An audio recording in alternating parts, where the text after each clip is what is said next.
Winter's coming, so get ready for cold temperatures now by calling Premier Heating and Air. Get a heating and air system checkup for only $49. Our trained professionals will come out, inspect your unit, inspect your heater and duct system, and ensure it's ready for winter weather. Ask your technician about our indoor air quality products as well as attic insulation, duct cleaning, and moisture barrier. Experience the Premier difference today and get a heating system checkup for only $49. Premier Heating and Air, a locally owned and operated company. Offer ends 11/30/23.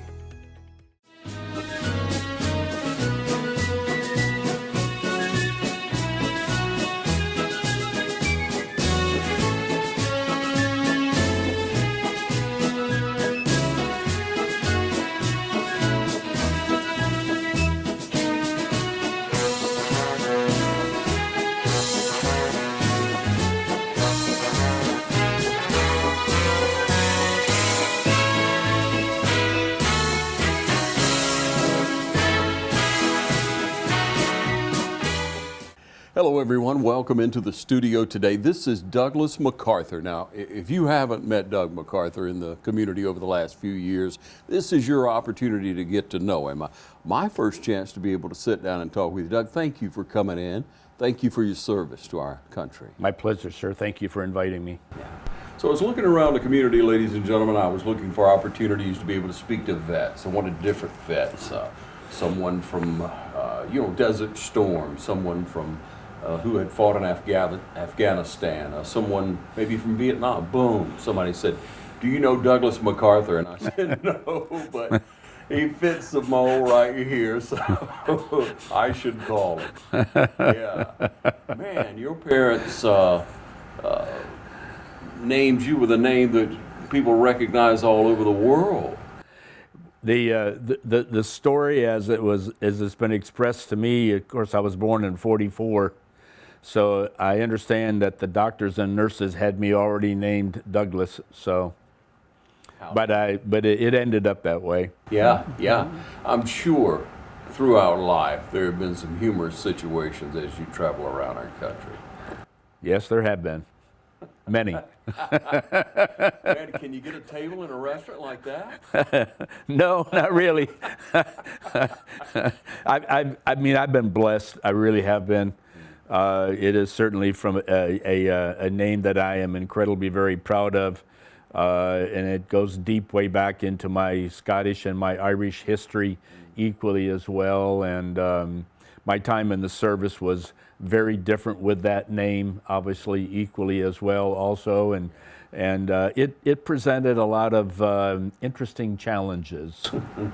Yeah, you had to man up in a hurry, I'll bet. Often, yeah, very often. Yeah. Let's talk about, first of all, your family, where you grew up, and tell me about your parents, would you? Sure. I grew up originally in western New York, in a little small town called Kinesis, on Kinesis Lake in the Finger Lake area. And it's about maybe 35 miles south of Rochester. So I grew up in the country, grew up on the farm, grew up in construction work with my dad. My dad was in the construction work and house moving business, and mom was in accounting and that type of thing. So that's what I grew up into, yeah. Yeah. Did your father serve? No, sir. The only two people that have served in my family is my nephew, Tim, who was a Marine, and Tim passed away several years ago through cancer, and then myself. Yeah. Let's take it back to when you reached teenage years and how you became involved in the military. Actually, I did not. I mean, I was in the golf professional business in 1966. And I was drafted, and so that's how that all started. I mean, it kind of a funny little note, because I didn't know then. My brother and sister were 9 and 10 years older than me, and I remember carrying around my brother's football shoes. Okay, when I was about maybe 6, 7, 8 years old, and everybody said, "Well, are you going to be a big football player like your brother?" And I'm going, yeah, I'm going to be a big football player like my brother. And they used to call me Dugout Doug. I had no idea what that meant. I thought they were talking about baseball. Yeah. But in years later, when I did all the research on the famous general, actually when he was in the Philippines and at Corregidor, and then under heavy shelter or bunker, that's where the term dugout Doug came from. So I didn't know, but I didn't have any recollection of the military in those days. Just I got drafted, and from there I went. Yeah, yeah. So you drafted. What happened from there? I mean, what a shock that probably was in that day and time to get drafted. I mean. Yeah, yeah. The draft in the Vietnam War was very interesting, to say the least. I was drafted and then went in the service, and then I got selected to go to Officers Candidate School, which I did, and then graduated, and then came back to Fort Benning to an infantry unit and airborne school, and then to Vietnam in November of '68. Wow. So you'd had some prior education. You had a little. Yeah, I was in college for 2 years. Okay. Did all of that sort of stuff and so on, and but yeah. That paid off a little. I mean, it bumped you up to some officers training. You think? We could talk all day about that one. It probably had an effect upon it, but in those days in the military, you took these batteries of tests, okay? And I've laughed about it through the years of some of the things that they obviously did back then, which obviously they do not do now. And but the person that I was interviewing with, he says, "Well," he says, "you passed your OCS exam," and I said, "What's that?" I didn't know. Yeah. I really didn't. But from there it went forward, and then just before I went to Officers Candidate School, my dad sent me a book on the famous general. So I'm reading the book and everything and so on, and the famous general was graduated from West Point in the Corps of Engineers. So here I was, same name, going through Engineer Officer Candidate School, okay? Mm-hmm. And so I've laughed about this through the years. The term hazing is not even close to what I experienced. Yeah. And I would imagine so. You got to live up to a name. Yeah, pretty much. That kind of went with the territory. But I was very competitive as an athlete, and so being competitive and that type of thing just kind of went right with everything. So I mean the attention, obviously, with the name, obviously motivated a lot of things equally as well, both in my performance and that aspect of it. So yeah. And so you go to Vietnam, you're in the airborne. I mean, what a shock! I'm sure. What a I mean, obviously a different country, conflict, heightened anxiety. Can you reflect on that a minute for us and share with us a little bit about that time? I think one of the most difficult things, the difference in the military today, when they went to the Middle East and Desert Storms and Afghanistan and things like that, the military, the units trained together, and so everybody knew everybody, and then they deployed together. Okay. Yeah. In Vietnam, I was as a platoon leader. I was dropped off on a hill and say, "Here you are, go."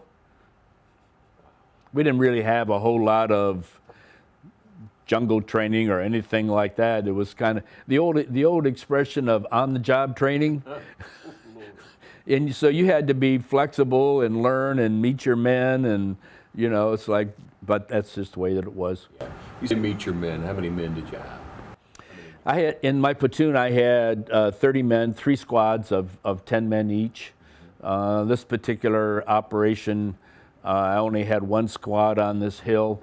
We were building the combat engineers led many of the combat assaults, but in I Corps in Vietnam, the term fire support base was a situation where you went into a hill, you cleared it off, and you brought in the artillery to cover the infantry, which is going on the next assault. So the term fire support base was just one of the things that I did in Vietnam. Yeah. So you wore a few hats. Several hats, actually. Yeah. Let's talk about that. What was the progression there? Well, I mean, as a platoon leader, I had several different missions. One of them was I led combat assaults because we had to go into the LZ first and clear it and get it ready to bring in the infantry. I did repel missions and cutting LZs. I breached enemy minefields, those type of things and so forth. So yeah. But we were a direct support with the infantry and everything that we did. That's why the term combat engineers came about. So you met a lot of people. Yes, I did. Yeah, I met a lot of people.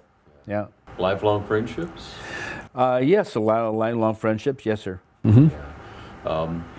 In the day-to-day activity there, it's my impression that soldiers didn't feel supported. Is that a true conception, or is that quite opposite? When you say supported, what do you mean? I feel like that it was a war that Americans were behind, and we weren't united at the time. I'm on the outside looking in. I'm just trying. That's well documented. Yeah. Yeah. And you felt that way every day. You and your men did. No, I didn't. My mission was to lead my men and take care of them. Yeah. So that my goal, and I say my goal, my whole focus was what is the mission? What do we have to do? What if you take care of it? Did we have to deal with all the other rest of it? Yeah, we did. But you did what you had to do, and you looked out after your men, and you took care of them. So the aftermath of all of the conversations that has taken place about the Vietnam conflict and aspects and so forth, and that type of a war is certainly well documented, and every Vietnam vet feels that time. Sure. Yeah. Sure. Has it healed? I would say no. Simply from a standpoint of, let me rephrase that.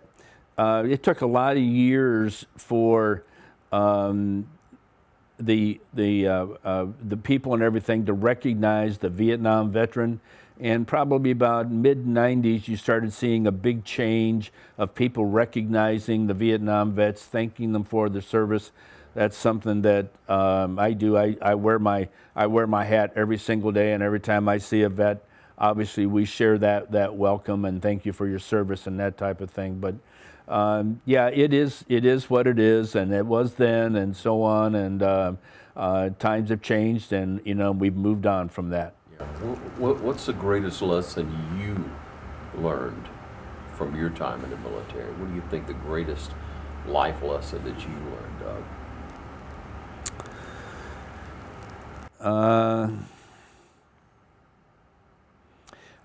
It's a very good question. I honestly, the life lesson is that we live in the greatest country in the world. Okay, we really do, and honoring our country and honoring the flag and honoring those people that have served, no matter what the service was, is what's really important. That was a broad answer. That's pretty much where our country is as well. You think that's the life lesson that we learned as a people, as a country? It was a tough time to go through, and to feel like people say, and like you say, it's documented, a war we didn't win. It just, it didn't go as it should have. Well, I mean, if you look back on the conflict, okay, the aspects of going to a country and fighting a war in the jungle, okay, which we were not prepared to do, nor was the training there prepared for us to do equally as well.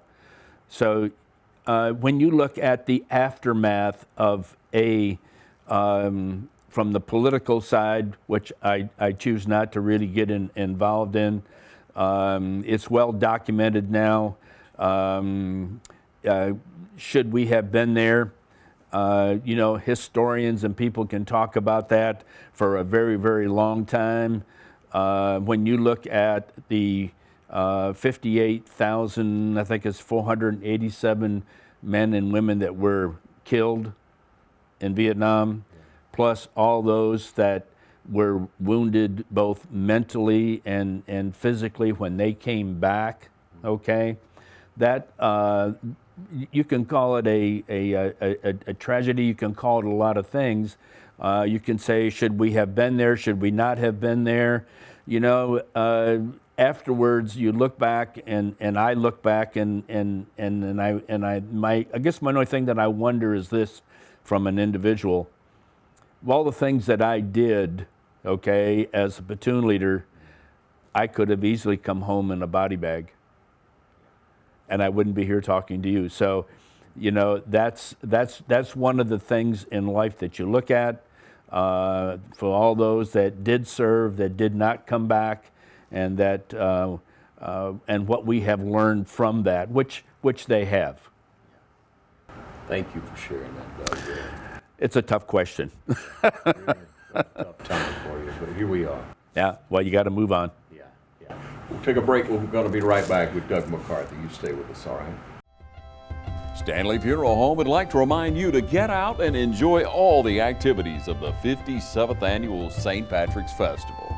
From everyone at Stanley Brothers Funeral Home, enjoy the 57th Annual St. Patrick's Festival. Proud to sponsor coverage of the St. Patrick's events.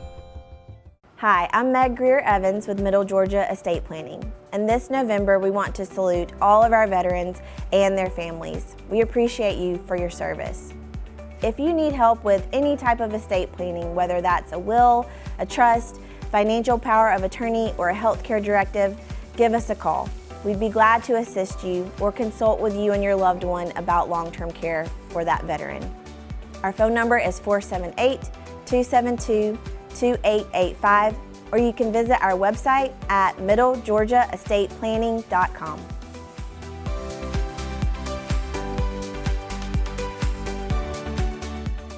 It's hunting season at Roach Farm and Garden. Roach Farm and Garden has a warehouse full of feed and seed. Pennington, Big Boss, ADM, 4S, FRM, and Antler Extreme. Even got the feeders to put it in. Food plots, we got you covered. Fertilizer, oats, clover, peas, and mixes. Take time to check out our huge concrete statue selection. Need deer lure? Fresh Voodoo always on the counter. We've got something for everybody at Roach Farm and Garden. 2 locations, Dublin and Wrightsville.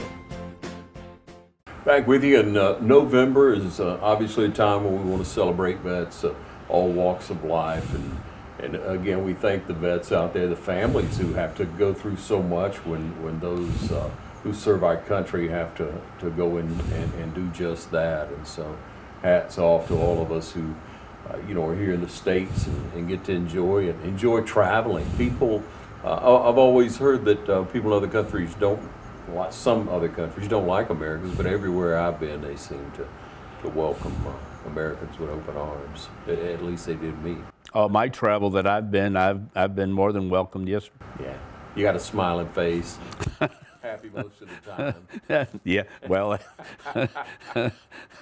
Yeah, so see, life to me is a very precious commodity, brother. Yeah. Okay, I'm happy to be here. I'm happy to be alive. I'm happy to be able to contribute. Okay, to those around me in that aspects of it. So just a difference in attitude. People talk about generations, and service of generations. Your generation, I feel like mine, serves And we trust that that continues in the greatest nation in the world. You know, services is what we do. You apply yourself every day, and you apply yourself to quite a bit. You have a PGA Hope shirt on with Georgia underneath it. Now you got to tell me about this. Absolutely, one of my most enjoyable experiences of being in the Dublin area. PGA Hope. Hope is an acronym for Helping Our Patriots Everywhere. So prior to me coming to Dublin, I had done several and been involved in helping a lot of other PGA golf professionals doing PGA Hope.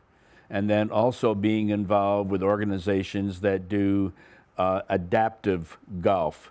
So one of the advantages and one of the things I look forward to when I came here was we have a VA hospital here and we have a lot of veterans. So I established PGA Hope several years ago, and it is a 6-week free program to all the men and women who have served.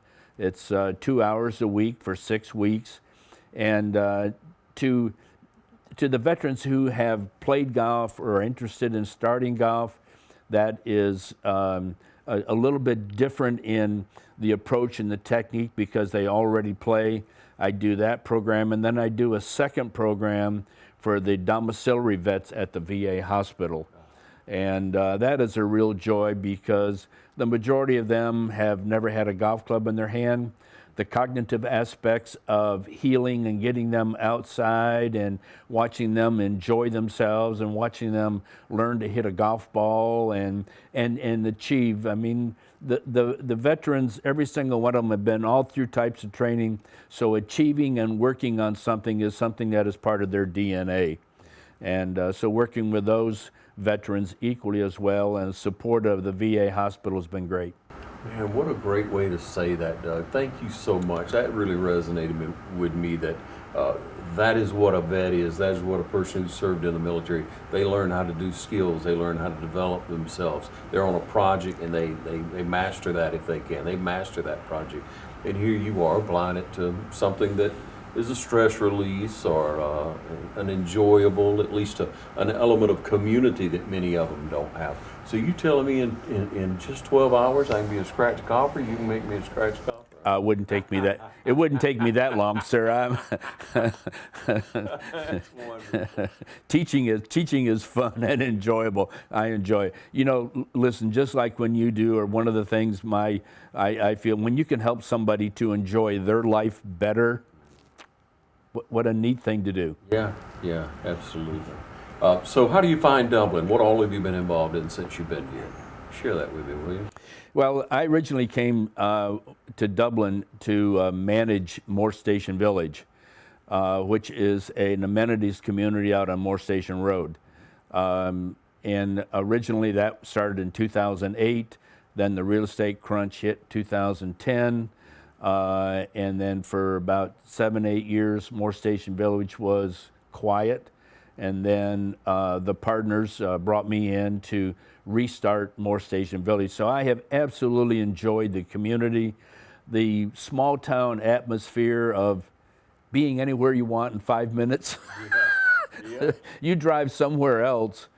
Okay, I have children in Florida, and after half an hour in Florida, I'm ready to come back to Dublin. So, the people have just been great. The culture, the small community, that aspects of it, centrally located as it is, and so on. So it's been quite nice. Yeah, that's real funny. You know, most places, like you say, Florida, you can't get off the property in 5 minutes, much less get to wherever you're going. But you know, we are spoiled here, and yes, you are. I hope we enjoy it a lot. I hope people take note of that.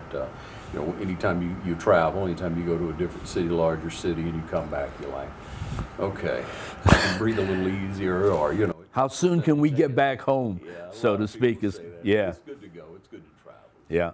Yeah. If you didn't live in Dublin, you could travel somewhere. You could go on a great trip. Where would you go right now, Doug? Anywhere in the world. Well, there are two places.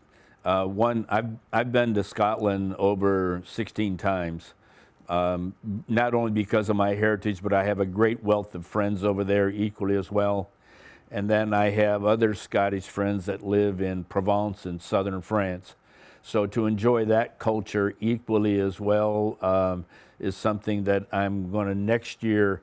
I have a dear friend of mine, and we're going to start our trip in Belgium, in Normandy.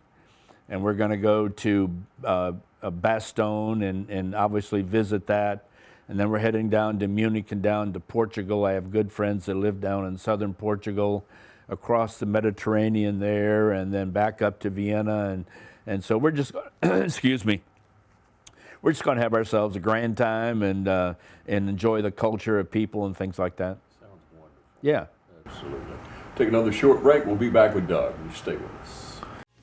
MedFirst is committed to service and quality care. Located on Hillcrest Parkway near Fairview Park Hospital, we're built on the philosophy of continually providing new and effective services to meet the healthcare needs of the communities we serve. We have a complete inventory of all the latest in-home medical equipment and appliances. Also, the latest technology in seat lift chairs is displayed in one of the largest medical showrooms anywhere. MedFirst has become a leader in sleep therapy services in the Middle Georgia area, as well as home respiratory services. Roger Folsom and the team at MedFirst look forward to taking care of all your home medical needs.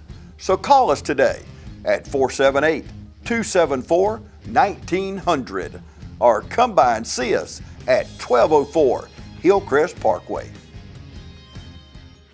Century 21 Durden Cornegay Realty would like to take this opportunity to salute all veterans for serving our great country. So join Brian Howell, Charlene Lamb, Adam White, David Deeves, Jennifer Bradley, Mark Bateman, Kim Thompson, Pamela Lee, Edie Webb, Jay Brantley, Jim Jarrett, Raina Doverly, Yvonne Robertson, and broker George Durden, in saluting all those who have proudly served the greatest nation in the world. Century 21 Durden Cornegay, proud to be American and proud to serve you today at 1700 Veterans Boulevard in Dublin. Call us at 272-1535 or log on to c21dublin.com.